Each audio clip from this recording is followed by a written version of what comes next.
रूस, ईरान और यमन ने आज कुछ बड़ा कदम उठा डाला है, जिससे यकीन मानिए कहीं ना कहीं निजाम बदल जाएगा। वो निजाम जो मौजूदा दौर में पूरी दुनिया पर भौकाल बनाए हुए है। खासकर ये बात कहूं तो रूस और ईरान के उठाए गए कदमों से होगा। यमन ने तो कुछ अलग तरीके की चीज की है, जो इजराइल के एतबार से बिल्कुल सही नहीं है। इन तीनों के अलावा बहुत अहम खबरें इस छोटे से वीडियो में होगी। सबसे पहले तो ईरान और रूस की उस जो स्ट्रैटेजी है उसकी बात करते हैं, जिससे अमेरिका का जो भूकाल है वो खत्म हो जाएगा। डी डॉलराइजेशन को लेकर ये दोनों लोग बड़े वक्त से काम कर रहे हैं और अब इसको अमली जामा पहनाने की खबर सामने आ चुकी है। रूस और ईरान ने इस पूरी दुनिया से, इस पृथ्वी से, इस अर्थ से अमेरिका के भूकाल को खत्म करने की जैसे कसम से खा ली हो। और इसके लिए सबसे पहले डॉलर को खत्म करना होगा, डॉलर की ताकत को खत्म करना होगा। इसके लिए क्या करना होगा? व्यापार बंद कर देना है डॉलर में। खबर देखिए, ईरान ऑब्जर्वर के हवाले से सामने है कि रशिया और ईरान ने इंटीग्रेशन जो है वो पूरा कर लिया है मीर और शेताब पेमेंट सिस्टम को लेकर। जहां तक है, ये मीर जो पेमेंट है वो ईरान का है, शेताब रशिया का है। और ये पेमेंट सिस्टम्स जो हैं, इनके थ्रू ही ईरान जो माल खरीदेगा उन्हें पे कर देगा मीर में।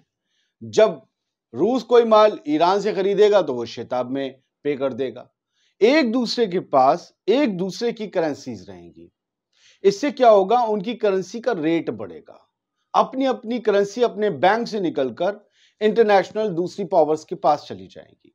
जब भी रूस ईरान से ड्रोन खरीदेगा, मिसाइल खरीदेगा, जी चला गया उधर। जब भी फ्यूल खरीदा, हालांकि उनके पास बहुत है, पैसा चला गया उधर ईरान वाला। फिर क्या होगा? फिर जब वो ये लोग अनाज वगैरह खरीदेंगे या कुछ और मॉडर्न वॉरफेयर के इक्विपमेंट्स खरीदेंगे तो ये रूस को दूसरे उसमें पे कर देंगे।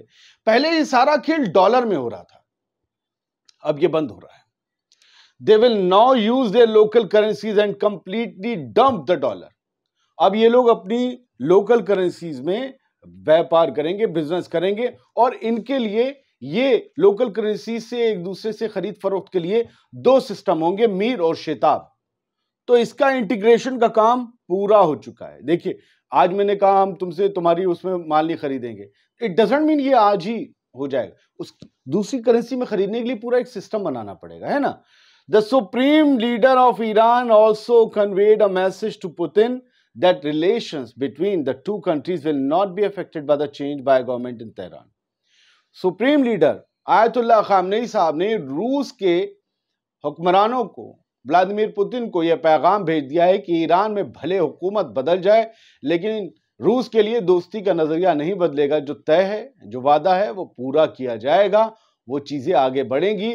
जब बात तय हो चुकी थी डी डॉलराइजेशन की, बात हो चुकी थी अपनी करेंसी में बात पैसा और वो लेन देन की, तो वो होगी। कुछ लोग कहते हैं कि मैं अंग्रेजी में क्यों बताता हूं, कुछ लोग तो ट्रोल करते हैं, बदतमीजी करते हैं, मुझे उनका फर्क नहीं पड़ता। मैं बस कुछ लोगों को ये बताना चाहता हूं, उर्दू, हिंदी और अंग्रेजी तीनों के मेरे व्यूअर्स कई कंट्रीज से हैं। मैंने कल देखा तो मैं चौंक गया, फ्रांस, जर्मनी, ब्रिटेन, अमेरिका। बात यह है कि वो हैं तो सब हिंदी उर्दू जानने वाले, ऐसा तो नहीं अंग्रेज मुझे देख रहे हैं, मुझे क्यों देखेंगे। तो उन सब के लिए बोलता हूं जिनके लिए सारी जुबानें आसान हो। बांग्लादेश वाले, अगर हमारे भाई हिंदी के सही उच्चारण, पाकिस्तान वाले क्या समझेंगे, सऊदी अरब केएसए में। अब जो लोग हिंदुस्तान से जुड़े हुए हैं वो दो जबानें समझते हैं, तीन जबानें, लेकिन सब थोड़ी ना समझते हैं, तो सबके लिए बोलते हैं। चलिए बढ़ते हैं आगे, ज्ञान बहुत हो गया, क्या फैलना है। यमन की बात करते हैं। अभी ये खबर मिडिल ईस्ट ऑब्जर्वर ने कुछ ही घंटे पहले, आज 7 जुलाई को सुबह सुबह दी कि भैया इंटरनेशनल एनिमल प्रोटेक्शन ऑर्गेनाइजेशन ने ये दो तीन स्क्रीनशॉट लगाए हैं, जरा उनका देख लीजिए। इन्होंने ये बताया, यूरो ग्रुप ऑफ एनिमल्स ने, कि एक जहाज जिस पर 12,000 जिंदा जानवर लदे हुए थे मिडिल ईस्ट में, और इस पर जो है ड्रोन अटैक हुआ है हाइफा पोर्ट के करीब। हाइफा वो पोर्ट है, हाइफा वो बंदरगाह है जो करीब में है, इजराइल का कब्जे में है।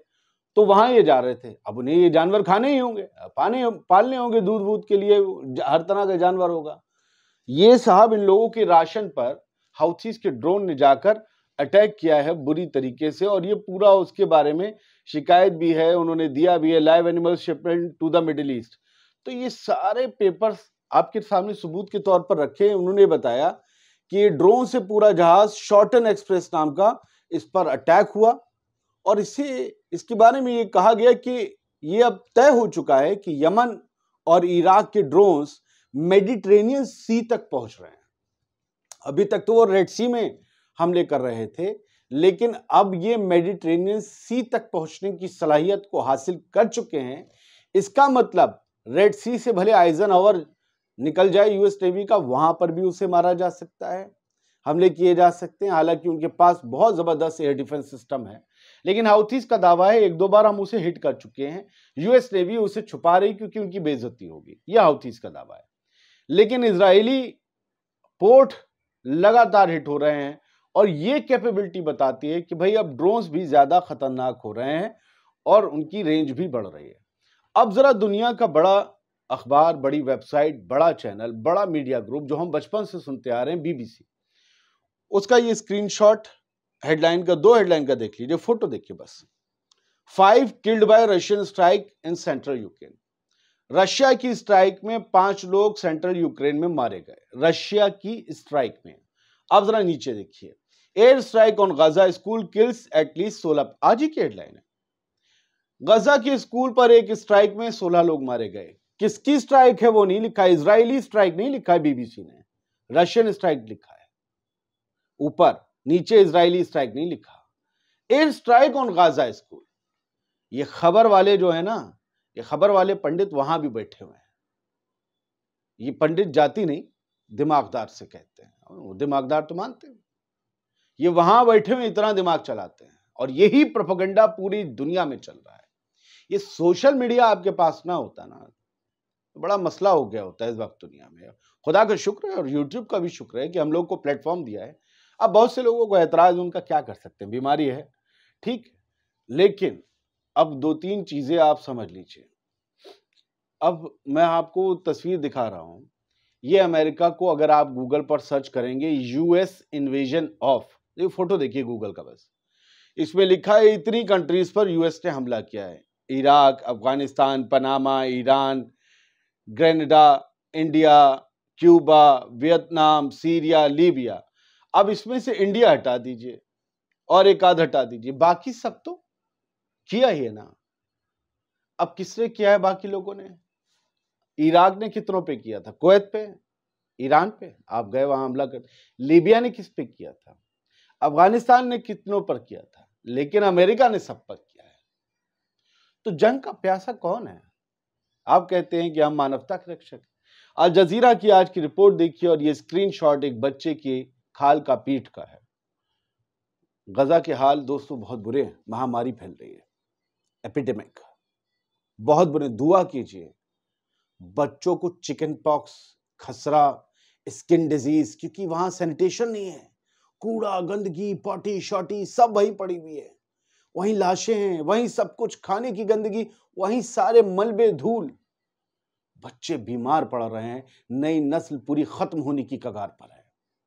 Number of skin infections has increased, specially scabies and chicken pox because of the hot weather and lack of clean water। साफ पानी नहीं, गर्मी है, लाइट है नहीं, धूल मिट्टी गंदगी अलग से, ये सब कुछ अल जजीरा ने आज शेयर किया। और एमेलिया ने एक बच्ची की पीठ, उनका फोटो शेयर किया। बच्ची को मैं नहीं दिखा सकता, उसकी पीठ पर दाने हैं, बता रहे हैं कि एपिडेमिक्स है, ये महामारियां फैल रही हैं। खत्म करता हूं मैं इन तस्वीरों को जो ब्लर करके मैंने आपको दिखाई, लेकिन हालात बहुत बुरे हैं। अपनी दुआओं में, अपनी नमाजों में, अपनी इबादतों में आप जैसे भी करते हो, गजा को, फलस्तीन को भूल मत जाइए। बहुत से लोग भूल गए, मैं सच कह रहा हूं। मुझे कल परसों किसी ने कमेंट किया था, मैंने सलाम करता हूं कि उन्होंने ये बात रिमाइंड कराई और मैंने नोटिस की जुमे की नमाज में कि क्या गजा के लिए अब लोग दुआएं भी करना भूल गए हैं मस्जिदों में।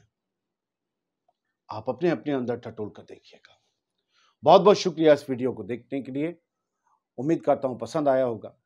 और जो लोग पसंद नहीं करते हैं, मैं उनसे कहूंगा आप शॉर्ट्स देखिए। वो कहते हैं बड़े डिटेल लंबे वीडियो बना देते हो, बात खींच देते हो। भैया मैं तो एक नहीं 10 खबरों का वीडियो बनाता हूं, आप लोग क्यों परेशान हो? आप लोग मत देखा करो। अगर मैं नहीं पसंद हूं, क्यों जबरदस्ती, क्यों कोई देखेगा किसी को? लेकिन अगर आप सुलझे हुए दिमाग से देखेंगे तो आपको समझ में आएगा। तीनों जुबानों का इस्तेमाल मेरे लिए मेरे व्यूअर्स की आसानी की वजह है, यह मैं करता रहूंगा। आजाद बोल इंडिया आप ही का चैनल है, सब्सक्राइब कर लें। खुश रहें, सलामत रहें।